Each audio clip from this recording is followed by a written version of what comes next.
political updates.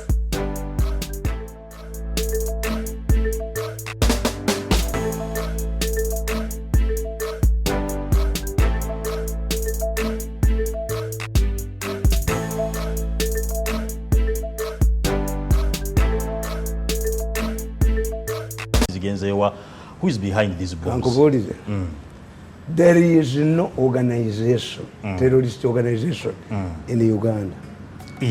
Police have never ICC, ADF. ADF terrorist. I did the security.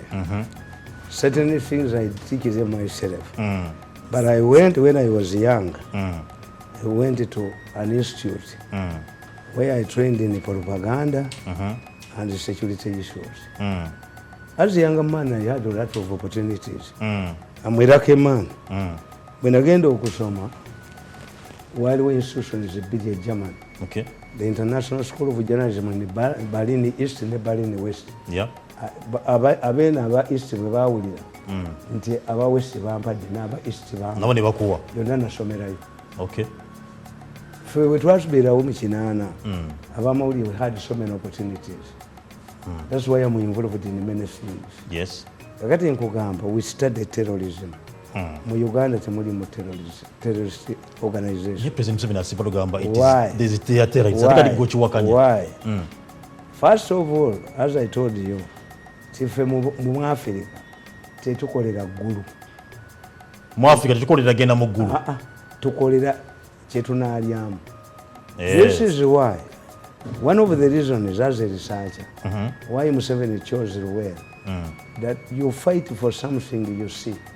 Until Luwero is 45 miles from Kampala. Mulwana Matala Mugalawo. Mulaga mulabawo. Oluguudo lw'eggulu lwali olutwala ab'amagye abanene abava eggulu. Nga namuwaga escort muziraba. You are fighting for what you are seeing. Okay. Kakati abaddugavu tulwana kufuna. To be paid. To pay. And we don't have as a large section of non-Ugandans. Abasooka bamwanga bakabaleka batuyamba nnyo. Ne balwanyisa abazungu on the onset. That's the result. Uganda bagitemako ekitundu ne bakiwa Kenya. Uganda yakomanga Naivasha. Kenya was smaller. Uganda was bigger. Okay. Kati abazungu ne bakola excuse ne bagamba nti tetuyinza kudya abapokoto n'abakalamoja ntubateeka wamu mu nsi eno. That was the excuse they gave. Okay. Kati tetwafuna ba settlers. No. Tewaliwo bazungu. Tewaliwo bazungu wano. Ffe batufuula nnimiro ya pamba ya gardens. Tewalaba nti sa SKS Bear yakola Port Bear yateekawo steamers kutwala bintu. The railway kutwala bintu mu Mombasa. We are kept as a garden. Okay. Tetwaliwo ba settlers. Okay. Kakati Amini n'agoba abayindi. Abantu bonna ne bakuba mu ngalo. We don't have a large group of. In fact, apart from Banyarwanda who settled here and the Somalis, where do we see a large percentage of Arabs? Ne tufuna ekyokubiri. Ne constitution y'obusiraamu yennyini naye kugamba the movement of Uganda shall be agoberera ajja kubeera ng'omusiraamu omusuni so omushiya omusuni so abasiraamu bawano they are moderate. Yes. Tebasobola kwesiba bbomu nekyo mukama wakimanyi abatabuliki. Before you go ahead, this is small tiny mukama wachi akimanyi nti tuli moderate. When you read my book The Rise of Terrorism in Uganda, abatabuliki were pampered by government. Government yali erina olutalo ne Kampala mukadde ne Kakooza ng'alemedde ebintu by'abayindi bye baabawa. Kakati abatabuliki ne bajja nga bo balowooza nti bwe bajjawo Kakooza bajja kuyisolingawo omutabuliki anaabibaddiza. Era kamuga tumanyiganye nnyo. Okay. Oyo kamuga gwolaba oyo. We know each other very well. Okay. Kamuga omumanyi Muhammad Kamuga. Mumanyi bungi. Omanyi nti yamponyako okunzitira mu muzikiti. Waliyo embuzi Kampala mukadde. Waliyo kimyeyo. Nga tubeera basatu mu mmotoka. Nze Kamuga ne Sheikh Kakooza. Nga nze mpandiika ebintu by'abasiraamu. Ati Sheikh Kakooza yalajabu. Ati ejjanga azala mama wange yalajabu. Ngiye nkwatagana. Namwagala nnyo Kakooza. Alajabu. kakati bangoba ne mulupapula lwa muno kuwandika bintu by'abasiraamu Kisuulu oyo Dr. Kisuulu Ahmad nampa sente nenkola olupapula lwa mawulire obusiraamu bulina kunya kakwate siramuka kubanga obusiraamu bulina kakwate kanene nnyo kakati nze kaseera Kibirango abo abaana abatabuliki bebakola strike batandika basooka kuba muziki kidaala ne bakijjawo nga mujagusimanyi negondi dwa yali yanabbe muzali wananabbe mawuledi abo babijjawo kati pulezidenti n'abayita basooka kulowooza nti bantu balamu pulezidenti bw'abayita n'atuula nabo bakamugaabo bali mu Kampala mukadde baguwambye omuzikiti bw'abayita n'ayogera nabo kakati n'atuma kaseera Kibirango ajja aboogereremu bave mu muzikiti bagende kozi Kamoga yabajjuzizza dda babimbye temufugibwa nsi efugibwa mukafiiri taweebwa musolo ne bw'oba ogula ekintu ku mukafiiri otunule abajjuzizza Kamoga nze nabeeranga mu muziki mwogezi mulungi nnyo ali inspirational kakati bwajja kaseera Kibirango nga Kamoga abagamba twayogedde ne president tiye naye akkiriza okukiika busiraamu genda kuyigira tugenda mutuuma linnya takibira zivuze president mwennyini aliko kati sawa zino kati nga batuuka ku kaseera Kibirango tugenda mutuuma jjo kaseera Kibirango ngaga mulituumaani aniko mulituuma mwabani abantuuma amannya kozi Kamoga yali agala kaminga yabajjuzizza dda nti bano bakafiiri omutabuliki kyava abuuza nti ono yafunye wuzono kaseera Kibirango fuluma olwo Kamoga aluzinga control abantu kali bava mu ngalo bafulumya kaseera Kibirango muzikiti gutabuka Kamoga aluzinga control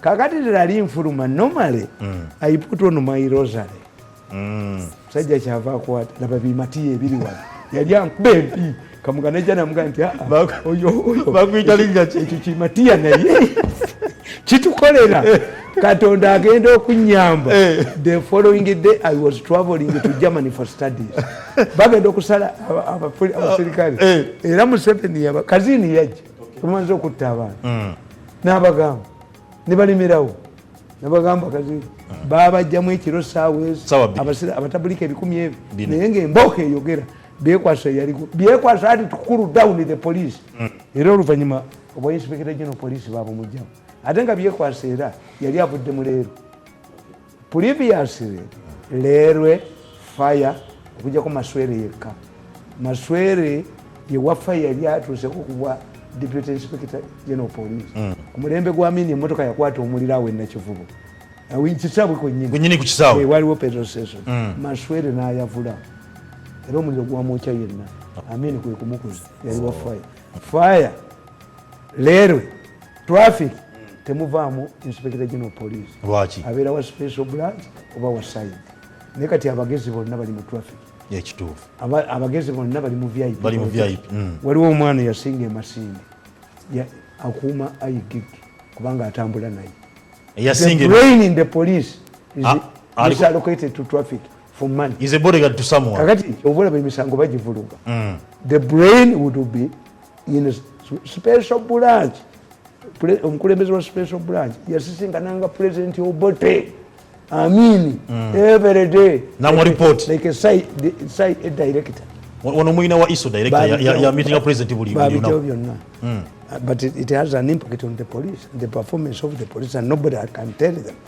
kakati nkugamba nti Kamoga bamukolaki ekintu kimuva mu ngalo embeera esajjuka naye abatabuliki babo omanyi nti bawuna omusango one in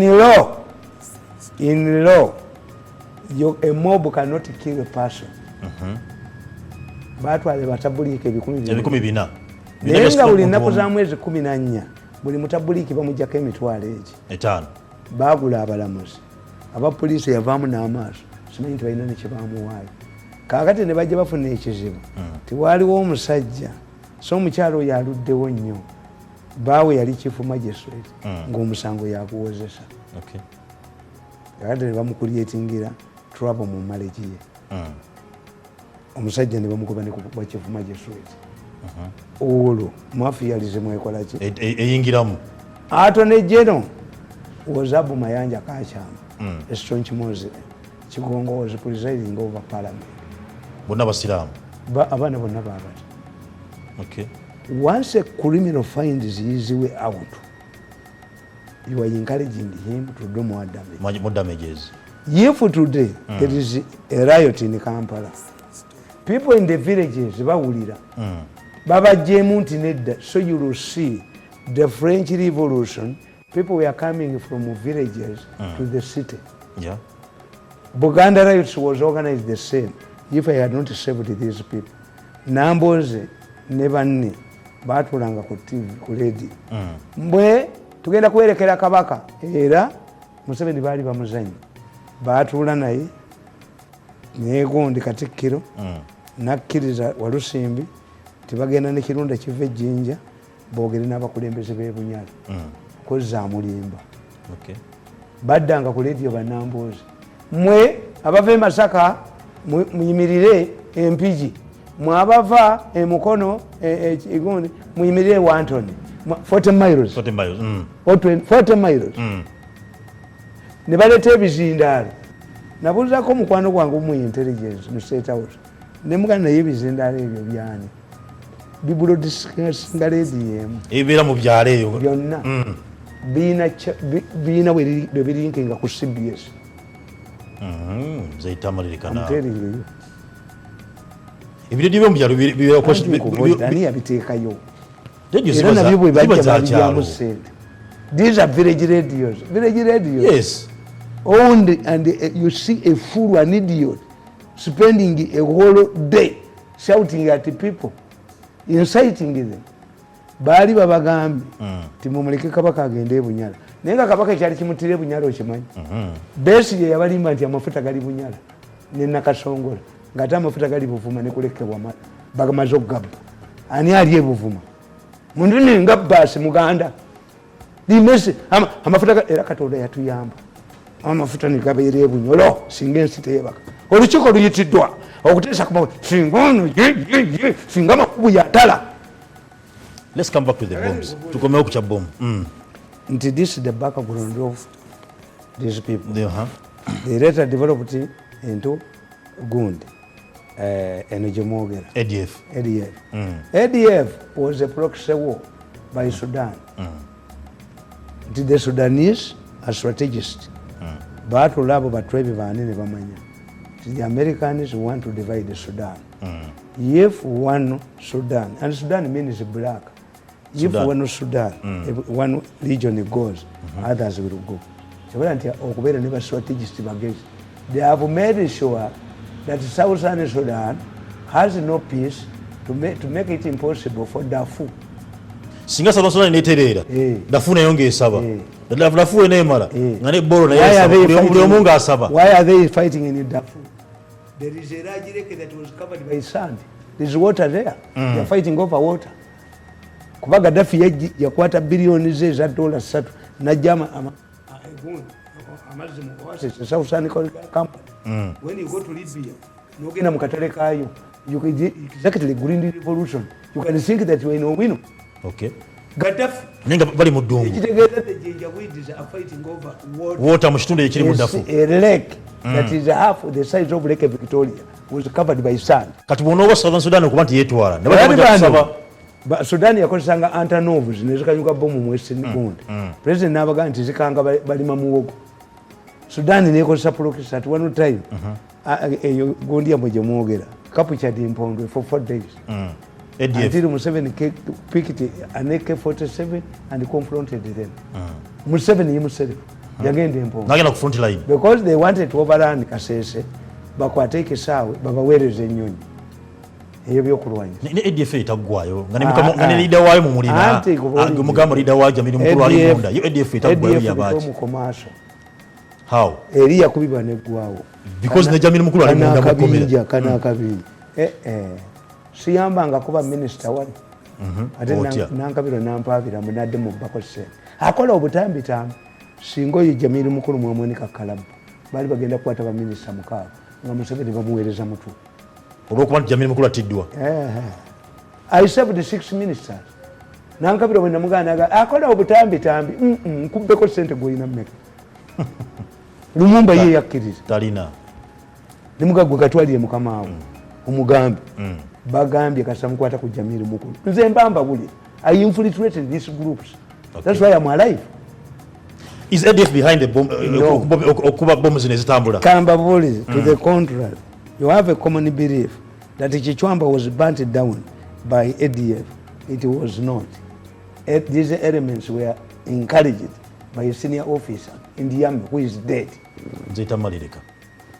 Eroma amagezi bakolao tubali rehabilitating mangu tubali rehabilitating mangu benza ze kapu cha benzi kakati Zimbabwe kano ka group akabata wanye kali kumasho akakuba bombs akatta abantu kasabuzira bagula kagule is hired by people in government. I have evidence. Bombs nezibale zibatukana bikibina bina izili komasho biri munda bukedde yotuse akasajja kabukedde kaduse n'engalabi yako omanyicha kakubye eggulu kakubye an old woman being drugged by security so that the debate shifts from the issue to an old woman. How can you, these idiots, they attacked my mother because I support Museveni. What did Museveni give me? He bundled me out of the State House. Lwabogo thought that I was an easy target. Has found it out. The more you humiliate me, I harden. You kill me, they kill yours. Akalala nako nkaina kugundi. Conversation is about nanzi. When kwa butambi tobo wuli. Adina batega ni baganti. Amalovo zisiga gwani agambi. Akati jengamba nti when I wrote what the Katumba's assassinate, and in fact I rang one of Katumba's relatives. Go Mugamba. Naba Nacho came to Miso. We had a put her. Yeah. Now we never tell. Yes. Myself, very beginning and Baraba Mutungo. Amukalancho, we have assembled. A minister hired these people. A minister serving minister in this government. Mzee Tamale, chokyo tukande assassination is bali zigenda mu ggwanga okutibwako ndo batibwa bombs zizikubibwa omugike mundabona kiri plan akabinja kali ku kizinga muleke fikete kati police investigating achi police is investigating bali sende nyinyi mu investigation nakubya katambi ku Saturday ko palo nga abasajja batudde bagamba ti Museveni yamuwa ebyuma biriringe tekolasian bakolere nga bannoonya nibaga nti ayina busidi bwafuna katunoonye abumuwa kakati olina abuuza munne ti of all of people why should Museveni give this man this connection namugamba nti Museveni is an intelligent man. He knows no security person can implicate any member of his family. Okay. But this is a super arrogant flamboyant achikola obutambi bu implicating abachi.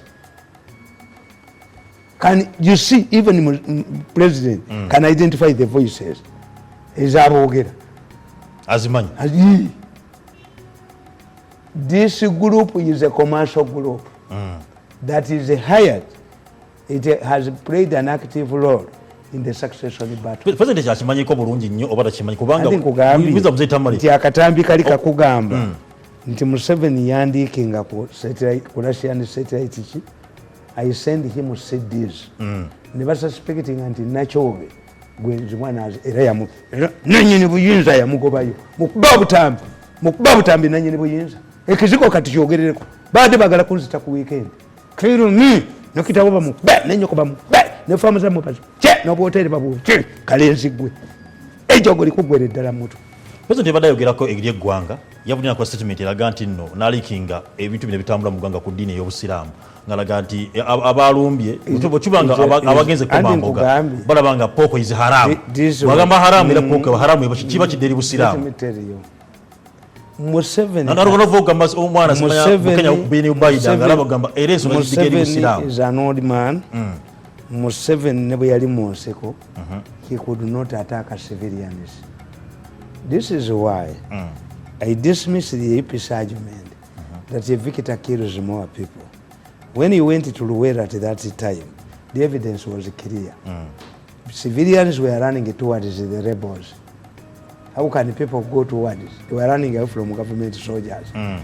If you go to places like Rugogo, Chikuba, Nimba, Nakasaka, where all of these places, you will see remains of a human being, electronic wires, detachment zach, Zakavme. When Nakasaka, Chinya, Chinene, Vasolanga, Miram. A surgery did with several Yawalampa Divide. There was a job put him over dumping game. I remember when I met Sari, Sari gave me a team of soldiers. I visited Kayazi farm. I think it was at the end of 1984. Nisanga 4 pairs of Bagore. Gabachaunya no Kayazi farm had been turned into a Sorota dungeon. Kayazi farm, Katoge.